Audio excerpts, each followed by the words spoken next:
Despite being a neighboring country to Spanish-speaking countries in the Americas, the Cooperative Republic of Guyana remains one of the relatively lesser-known countries on the continent.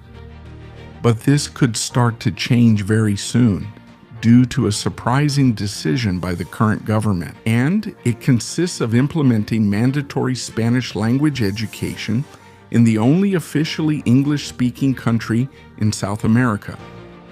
Join us to discover the current status of Spanish in a country that is facing the future of its international relations and policies head-on.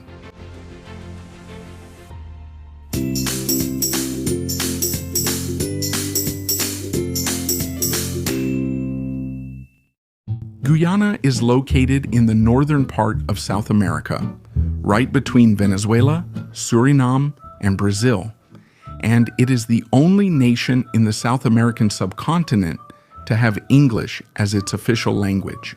Although the vast majority speak Guyanese Creole as their native language, which is an English-based Creole language. With lexical borrowings from West Africa, the Indian subcontinent, Arawakan languages, and Old Dutch roots. Despite its recent economic boom, thanks to exploration for oil reserves that have led it to be called the South American economic miracle, Guyana remains a relatively unknown country for most of us. This is mainly because we do not share the same colonial and cultural past, since Guyana was a British colony until its independence in 1966. This, along with its isolated geography, mainly due to the density of the Amazon rainforest, has made contact with the rest of the South American countries rather scarce. But then, why has the government of this country suddenly wanted to introduce instruction? Del español en su sistema de educación en las escuelas? How do they plan to achieve this goal? Will it benefit its inhabitants? Aware of the geographical situation in which Guyana is located, President Mohammed Irfan Ali has decided to take a step forward for the country's integration into the region, in line with growing globalization. And to achieve this, he has decided to propose mandatory Spanish language instruction starting from elementary school throughout the country, with the goal of giving citizens the opportunity to acquire a second language that will make them competitive in an increasingly demanding and challenging world. And as President Ali himself said, being in South America, we are the only English-speaking country.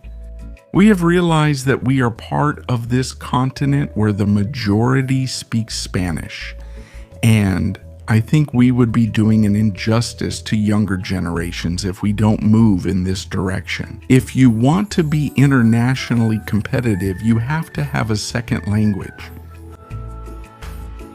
The teaching of Spanish in high schools has already been implemented for some time without major setbacks in terms of the availability of teachers and academic resources.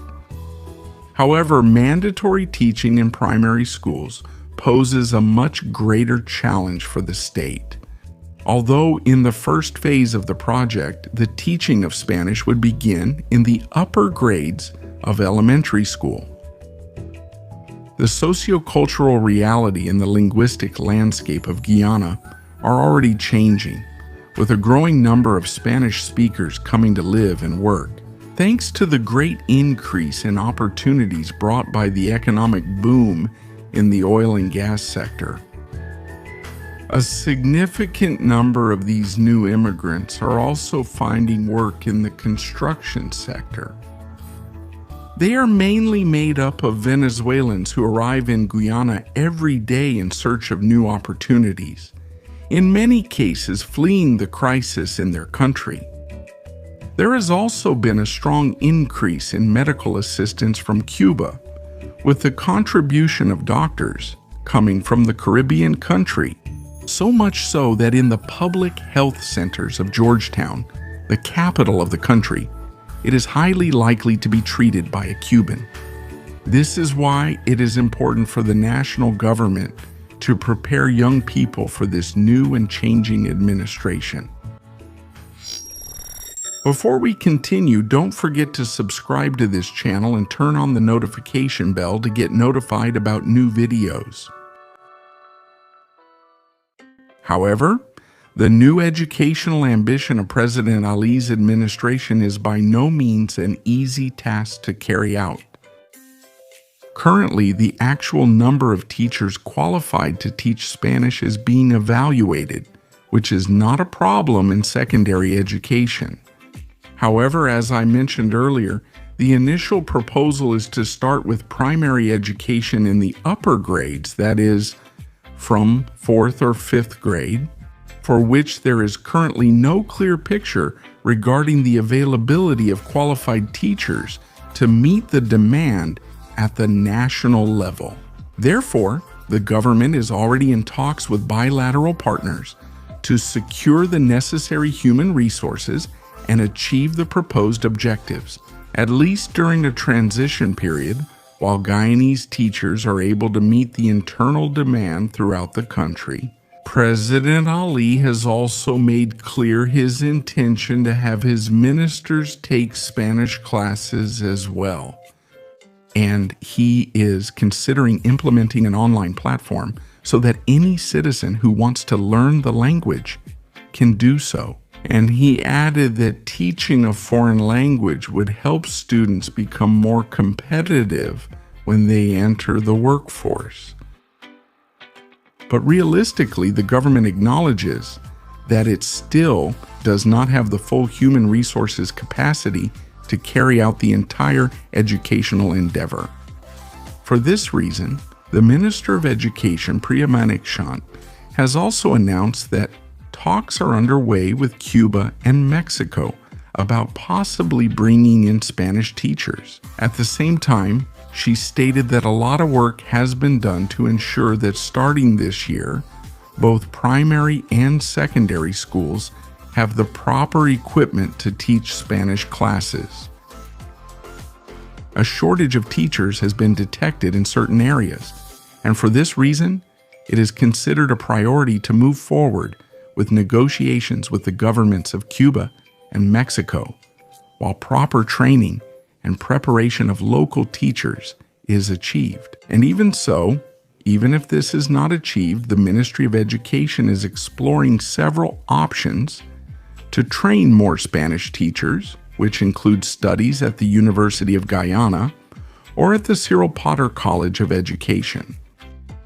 Minister Manikchand also highlighted that the National Center for Educational Resource Development is overseeing the creation of Spanish language materials that can be used like this, En instituciones donde no se cuente con properly trained. Whatever challenges may arise, the truth is that the Guyanese government is already implementing its education project, through which it is expected to develop steadily in the coming years and bear fruit for the next generation of young people who are poised to be part of the progress and momentum of a new nation. And that's all for today. If you like this video, don't forget to give it a like and subscribe to this channel. I also invite you to turn on the notification bell so you get reminded when there's a new video. See you soon.